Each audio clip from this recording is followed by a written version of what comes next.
ఇవాళ నేను కాంగ్రెస్ పార్టీని గెలిపించాలని అడుగుతున్నా అంటే కాంగ్రెస్ పార్టీ కొడంగల్లో నాకు ఎమ్మెల్యే టికెట్ ఇచ్చింది.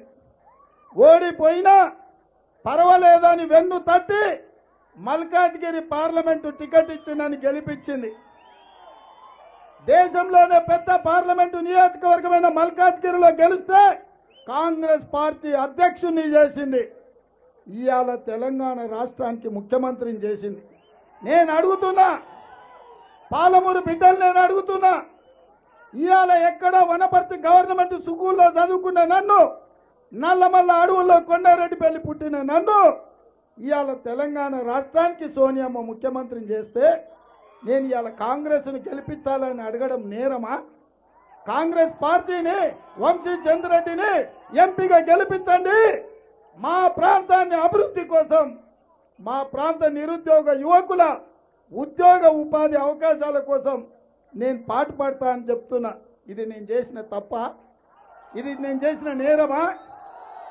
ఎవరైనా ఢిల్లీకి రాజైనా తల్లికి బిడ్డనే అన్నారు కదా. మరి ఇవాళ ఈ ప్రాంతం నుంచి వచ్చిన నేను ఇవాళ ఈ ప్రాంతాన్ని అభివృద్ధి చేయాలని అనుకుంటున్నా మిత్రులారా.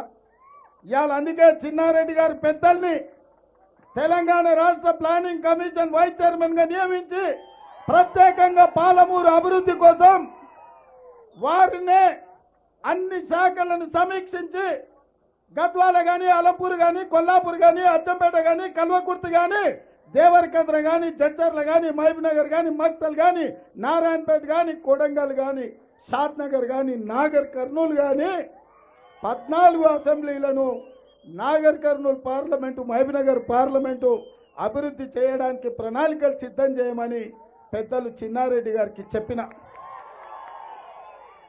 వారు తయారు చేసిన ప్రణాళికలను కేంద్రం నుంచి నిధులు తేవడానికి, కేంద్ర ప్రభుత్వ అనుమతులు తేవడానికి పెద్దలు జితేందర్ అన్నను ప్రత్యేక ప్రతినిధిగా ఢిల్లీలో కూర్చోబెట్టిన.